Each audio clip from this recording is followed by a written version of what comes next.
And now, the best 60-ish seconds of your week. And we've now had 2.5 weeks of the Joe Biden administration, and what has it brought us?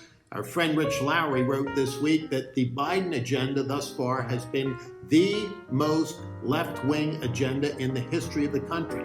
That takes some doing when you consider that he was part of the Obama administration, and much of it has been done through executive actions and executive orders.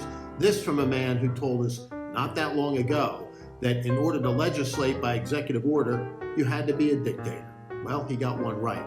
And John Kerry, his quote-unquote Energy Czar, this week defended his taking a gas-guzzling private jet over to Europe simply for the purpose of picking up some award by saying it's the really only choice for somebody like me.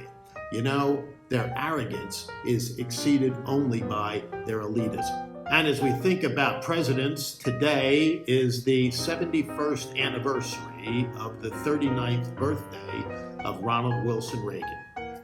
And think about President Reagan and what he brought to the nation. A man who didn't see life simply as a series of problems to be solved by the government, but who said that government was too often the problem, and that it worked best when it allowed people increased opportunities and then allowed them to keep more of what they earned.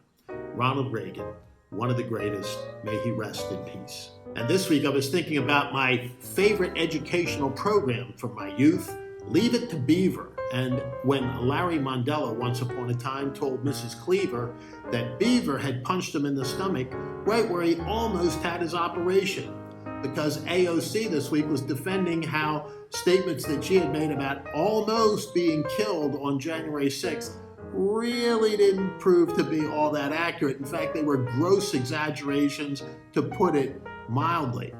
But as we know, AOC has had a casual relationship with the truth from day one, and facts have never gotten in her way. So the fact that she wasn't in the Capitol at the time that all that occurred shouldn't be missed by anyone. And tomorrow it's Super Sunday, and Super Bowl 55 is the first one where one of the participants is playing in their home stadium. And a lot's been made about that fact, but here's a little trivia for you.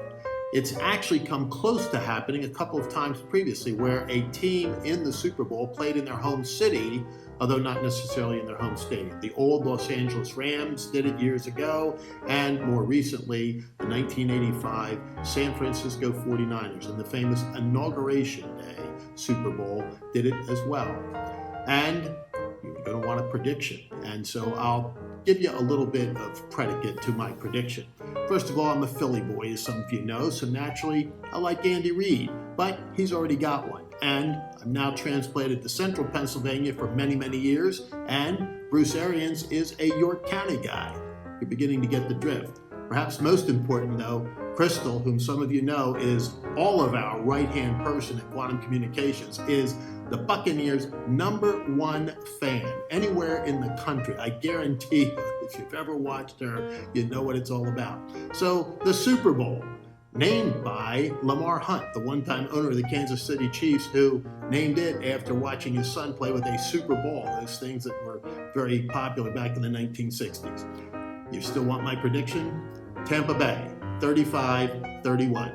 And for now, that's the best 60-ish seconds of your week.